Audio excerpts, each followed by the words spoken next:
A diver descends through blue water onto a field of white rubble. Silent, bleached, dead. This is the Great Barrier Reef in 2019, and it looks like the surface of the moon. Back-to-back bleaching events in 2016 and 2017 had wiped out roughly 50% of shallow water corals across the northern and central sections. But what nobody knew was that a small team was already preparing to drop something onto that rubble that would change everything. 5 years later, the same diver returns to the same GPS coordinates. What they filmed doesn't look real. The Great Barrier Reef spans 344,400 square kilometers, visible from orbit, home to more than 1,500 species of fish and 4,000 species of mollusk. A system so vast that scientists had spent entire careers studying single sections without exhausting what there was to learn. Then 5 mass bleaching events arrived in 8 years: 2016, 2017, 2020, 2022, 2024. That was only round 1. To understand why that number is so alarming, you need to understand what bleaching actually does. When ocean temperatures rise even 1 to 2 degrees Celsius above the seasonal maximum for an extended period, corals expel the symbiotic algae living inside their tissue. Those algae, called zooxanthellae, provide up to 90% of the coral's energy through photosynthesis. Without them, the coral turns white. It doesn't die immediately, but it is starving. If temperatures drop in time, the algae can return. If they don't, the coral dies within weeks. The 2016 bleaching event was the worst ever recorded on the Great Barrier Reef at that point. Then 2017 arrived before the surviving corals had meaningfully recovered. The back-to-back sequence killed an estimated 50% of shallow water corals across the northern and central sections. Not damaged, not stressed, dead. The problem with passive recovery, simply waiting for the reef to regrow on its own, is that it operates on a timeline of decades. A colony the size of a dinner plate might represent 20 years of growth. For passive recovery to work, the reef needs a long enough gap between thermal stress events to rebuild structural complexity, restore fish populations, and allow surviving colonies to spawn and reseed bare substrate. The bleaching events were no longer arriving decades apart, they were arriving years apart. The reef was being reset to 0 before recovery could even begin. The same accelerating ocean bleaching temperature that built the bleaching crisis was about to destroy the reef's ability to heal itself on its own terms.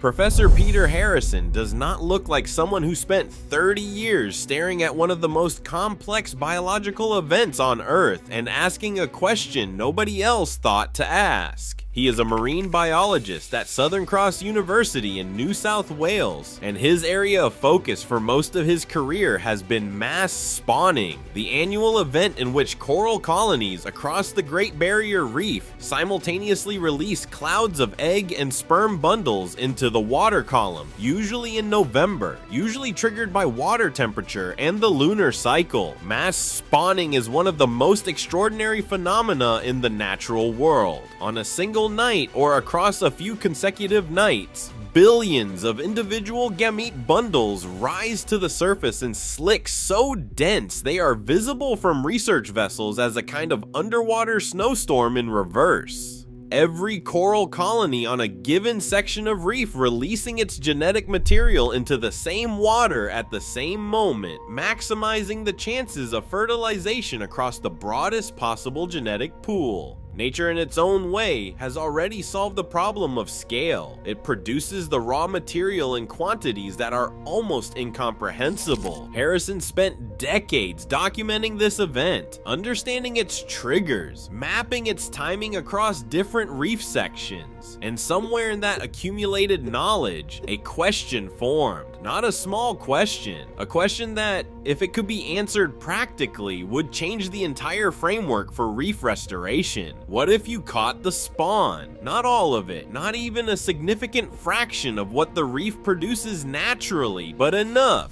What if you intercepted those rising bundles of eggs and sperm at the surface, held them in a controlled environment just long enough for fertilization to occur and larvae to develop, and then released those larvae directly onto the degraded reef sections where they were most needed, instead of waiting for natural dispersal, which is random, which depends on current patterns, which results in most larvae settling nowhere useful? You would be directing the reef's own reproductive output to the places that needed it most. Harrison called it Coral IVF. That is not a metaphor designed to make the science sound accessible. It is a functional description of the process: assisted fertilization, controlled development, and targeted delivery. The same conceptual framework that reproductive medicine uses for human patients with fertility challenges, applied to a reef system that was losing its ability to reproduce at the pace required to outrun thermal damage. The idea had a certain elegant logic to it. Coral larvae are not fragile in the way that transplanted adult coral fragments are. They are designed by evolution to travel, to search, to settle. The challenge had always been getting enough of them to the right places at the right time. Harrison's insight was that the reef was already producing them in the billions. The bottleneck was delivery, not supply. The first small-scale proof-of-concept trial ran in 2016 at the Heron Island sector of the Great Barrier Reef in the southern section, which had been somewhat less devastated by that year's bleaching than the northern reefs. The results were modest but real. Larvae settled, some survived. The biology worked. The question that followed was whether it could work at a scale that actually mattered. Picture a research vessel sitting above a degraded reef section in November, surrounded by a slick of coral spawn so thick it looks like the ocean is foaming from the inside. This is the starting point. This is where the process begins. Step 1 happens at the surface. During the mass spawning event, researchers deploy collection nets and floating containment systems to intercept the rising egg and sperm bundles before they disperse on the current. The bundles are buoyant, which helps. They rise predictably, they concentrate at the surface, and in the hours immediately after spawning, they are present in densities that make collection genuinely feasible. Teams work through the night because spawning typically occurs after dark, collecting material and transferring it into large floating mesh pools. Those pools are step 2. They are essentially floating nurseries, sitting directly on the surface above the degraded reef section that is being targeted for restoration. The mesh allows water exchange, maintaining temperature and oxygen levels while keeping the developing larvae contained. Inside the pools, fertilization occurs, eggs and sperm from the collected bundles mixing in the same warm water, the same process that happens naturally across the reef, but concentrated and managed. Within 24 to 48 hours, fertilized eggs become embryos. Within 5 to 7 days, those embryos develop into what researchers call competent larvae. Larvae that are developmentally ready to settle onto a hard substrate and begin their lives as juvenile coral polyps. Step 3 is release.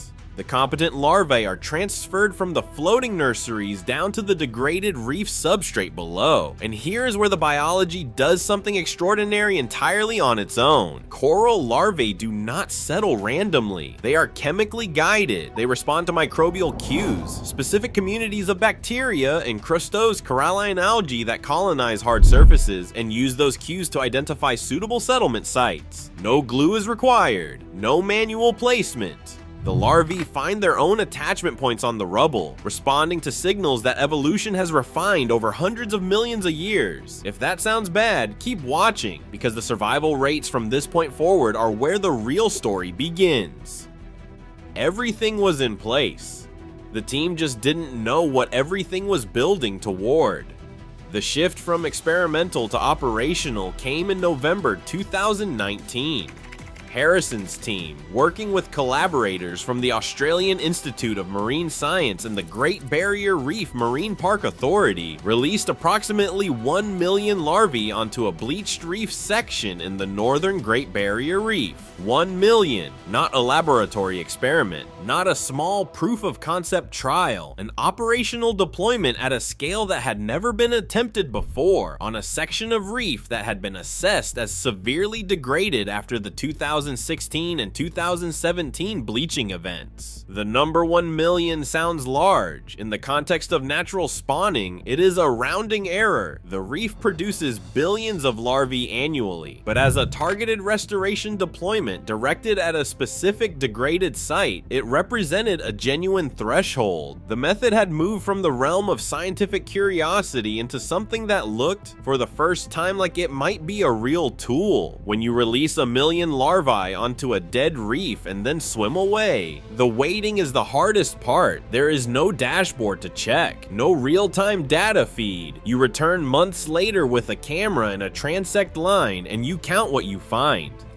The 2020 and 2021 follow-up dives at the 2019 seeding sites produced results that the research team described carefully in the measured language of peer-reviewed science as significant. Thousands of juvenile coral colonies were confirmed on substrate that had been bare rubble at the time of the seeding, not hundreds. Thousands, and the densities of those juvenile colonies were comparable to, and in some cases exceeding, what researchers would expect to see from natural recovery processes on undamaged reef sections. That was the first genuinely important data point, not just that the larvae had survived, but that they had survived at rates that meant larval seeding could plausibly compete with nature's own recovery mechanisms. The real question is what happened behind closed doors when the 2020 bleaching event arrived, because it did arrive. And then 2022 brought another one. The juvenile corals that had been painstakingly seeded onto that rubble field in November 2019, that had spent months attaching and growing and beginning to build the calcium carbonate skeletons that would eventually form reef structure, were now being exposed to the same thermal stress that had killed their predecessors. Researchers watched, which looking back was either incredibly brave or incredibly stupid, because 5 years of work could theoretically have been erased in a single warm water summer. The monitoring data from those stress events was not fully published in a single definitive paper, but the multi-year trajectory was clear enough by 2022 that the Australian government made a decision that carried its own kind of weight. In 2022, the government formally committed 150 million Australian dollars to the Reef Restoration and Adaptation Program, known as RRAP. Within that program, larval seeding was designated as a core strategy, not a promising experiment, not a technique under evaluation, but a core strategy. That is bureaucratic language, and bureaucratic language matters because it reflects a threshold of confidence. You do not commit $150 million of public funding to a core strategy unless the evidence base has passed a certain bar.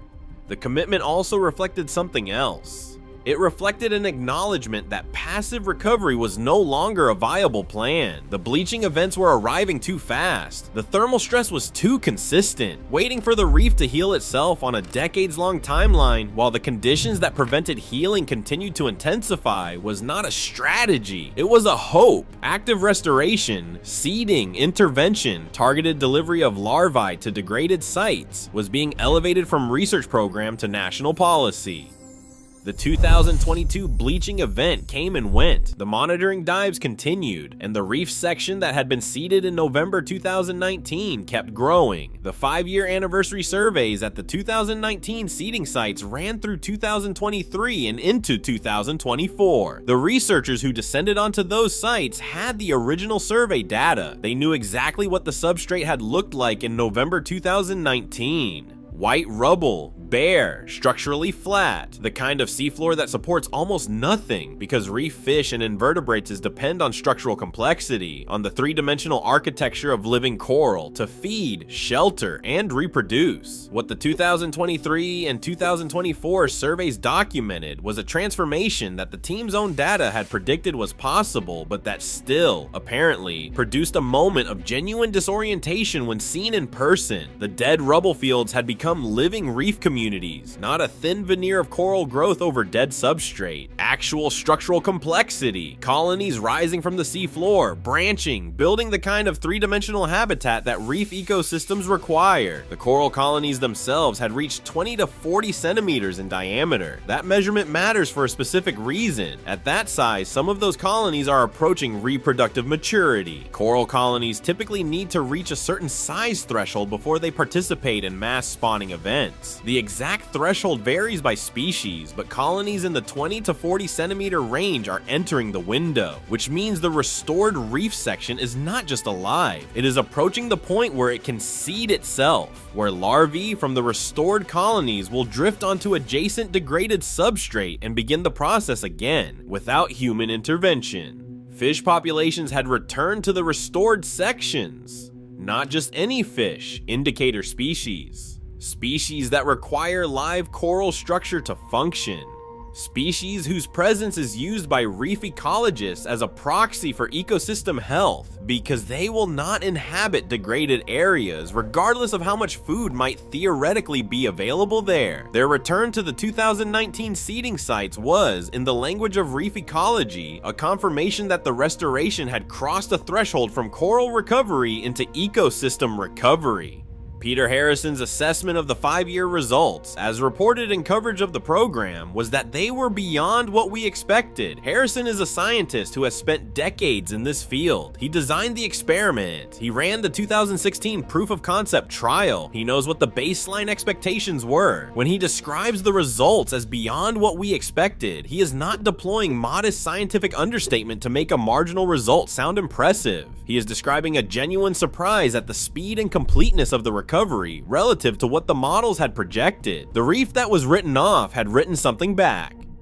The technique that Peter Harrison's team developed on the Great Barrier Reef was always going to be tested somewhere else. The question was how quickly and whether the biology would transfer across different reef systems and different ocean basins. The answer came faster than most researchers had anticipated. In the Philippines, at the Bolinao Reef System, and in Indonesia, larval seeding deployments moved from pilot programs to operational scale within a few years of the Australian results being published. Hundreds of thousands to over 1 million larvae were seeded at specific degraded reef sites, and the follow-up monitoring documented measurable recovery within 3 to 5 years, a timeline consistent with what Harrison's team had observed on the Great Barrier Reef. The biology, it turned out, was not uniquely Australian. Coral larvae in the Philippines responded to the same microbial settlement cues, attached to the same types of substrate, and grew at comparable rates. Sea Corps International, a non-profit reef restoration organization with operational programs across multiple ocean basins, and the Coral Restoration Foundation, based in Florida, began integrating larval seeding alongside their existing fragment outplanting programs on the Florida Reef Tract, the third largest barrier reef system in the world, and one that had lost an estimated 90% of its coral cover over the preceding 4 decades. The Florida program targeted staghorn coral, Acropora cervicornis, a branching species that had once dominated Caribbean reef crests and had been functionally absent from large sections of its historical range for years. Million-scale larval and fragment outplanting operations were documented along what researchers were calling the Staghorn Coral Restoration Corridor. Everything the global reef restoration community had built was about to work against them in one specific way. The faster the technique spread, the sharper the question became. What happens when the next bleaching event hits a reef that was only seeded 2 years ago? By 2024 and 2025, the global scientific community had moved its assessment of larval seeding from experimental curiosity to standard scalable practice. That is not a small shift. Scientific communities move slowly and conservatively. A technique earns that designation by producing consistent, reproducible results across multiple independent research groups in multiple geographic contexts. The reason the technique transferred so cleanly across reef systems is not complicated. The biology is universal. Coral larvae are coral larvae. The chemical signals they use to identify settlement substrate are ancient, conserved across species and across ocean basins by hundreds of millions of years of evolution. What Harrison's team had done was not invent a new biological process. They had figured out how to work with a process that already existed everywhere. Coral reefs existed. Larval seeding cannot lower ocean temperatures. That needs to be stated plainly. The bleaching threat continues regardless of how many larvae are seeded, regardless of how many colonies reach reproductive maturity, regardless of how many fish return to restored sections. 2024 brought another mass bleaching event, the 5th in 8 years, and the restored reef sections face the same thermal stress as every unrestored section around them. The scale gap is real, 344,400 square kilometers of reef system against restoration sites that, even at operational scale, represent a fraction of total reef area. What active restoration does is buy time. It rebuilds resilience in specific locations. It keeps reef ecosystems functioning through bleaching cycles that passive recovery could not survive. Researchers frame it explicitly. Active restoration extends the window. It does not close the wound. The wound is atmospheric carbon dioxide, and that requires a different kind of intervention entirely. The reef that was written off is now approaching the age at which it can spawn on its own. What was dropped onto dead rubble in November 2019 was not just larvae. It was a decision that restoration at scale was worth attempting. Subscribe so you see what happens next.